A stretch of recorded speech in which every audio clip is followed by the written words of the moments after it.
to what you need to know about the FDIC.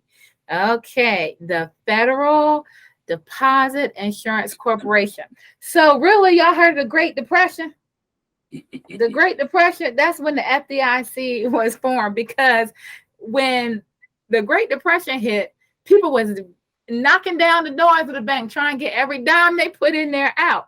The Fed never wanted anybody else to be scared to bank.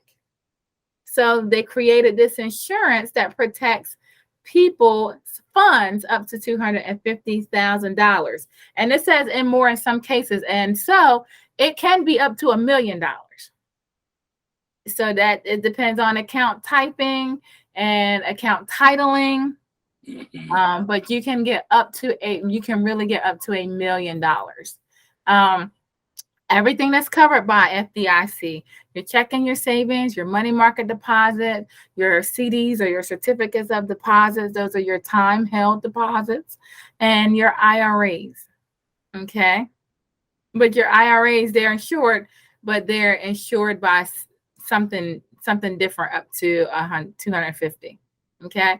And then there are accounts that are not covered. Anything out here in these streets is not covered.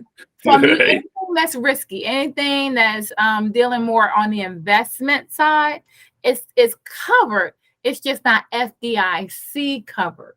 There is a separate type of insurance that goes along with some of these things. So there is some coverage out there, but it's not FDIC coverage, okay? So the mutual funds, money markets, annuities, your treasury securities, and your stocks and bonds. They do have some coverage, but it's not FDIC coverage. So let's say Mary has a checking account at Truist with a balance of $1,000. And she has a savings account at Truist with a balance of $20,000. Are her funds insured by the FDIC? Well, yes. Exactly. She's got $21,000. Not quite to that $250,000 mark. So yes, she is fully covered. Then you have John, who has an IRA and at Truist in the amount of $150,000, and he has $200,000 in combined deposits at the bank. We're talking $350,000. So there might be some structuring things that need to take place. All of it is not covered by the FDIC. Right. Okay, the 200 is covered. Yes, the 200 is. Right. The 150 might just needs to be structured a little different in order to get some coverage. And full transparency, just so you know, this isn't a secret. It's no secret. If you are a single owner of an account, you have $250,000. If there's you and a joint owner, then that gives you a separate $250,000. If it's you and a beneficiary, like a payable on death account, that gives you another $250,000. There's another way to do that too.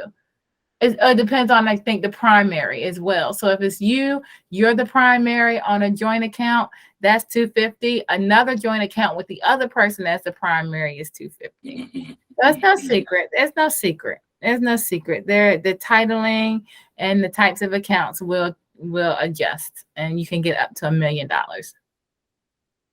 All right. So we are now at the end of this episode of the Money and Banking Financial Wellness Series, brought to you by CROPA Media, myself, Miss Lydia Faleye of Truist. Lydia, how can people get in touch with you if they want to find out more about money and banking and maybe some of the things that Truist offers? How would they be able to get in touch with you? Email is the best way to get me, because I cover the Eastern Shore of Maryland, so I could be anywhere. Okay. But first dot last name, Lydia.Faleye @Truist.com. And that's Lydia LYDIA.FALEYE. Lydia Faleye @Truist.com. Right. All right. And again, this series is brought to you by CROPA and CROPA Media. You can check out what we're doing at CROPA by going to our website. It is www.CROPA, CROPA 1619.org. That's CROPA 1619.org. You can see a lot of the things that we're doing at CROPA, the events, the workshops. This is a part of our workshop series as well.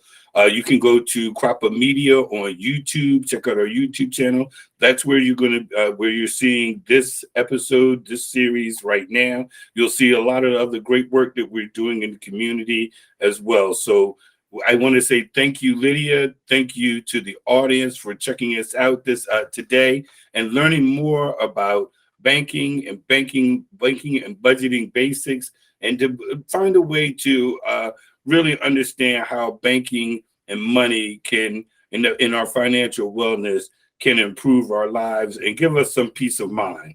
So any parting thoughts, Lydia? Money is important, and it's something that we really need to know. We really need to have a conversation about. So don't be scared to talk about money. There's no shame. There's always grace. But you want to talk about it because you want to know about it, because you want to be about it. Everybody, thank you again. This has been the Money and Banking series presented by CROPA Media, CROPA and Truist. Thank you, Lydia. Thank you, audience. We will see you on our next episode, where we're going to be talking about budgeting and saving strategies. Budgeting and saving strategies. So we're going to talk about the three main budgeting strategies, how to choose your budgeting strategy, how much can you save? We're going to help you answer that question. Understanding what interest is when we're talking about money, savings goals and planning, savings options at most financial institutions. So we're going to be talking about budgeting and saving strategies. Everybody stay tuned for our next episode. Thank you. All right.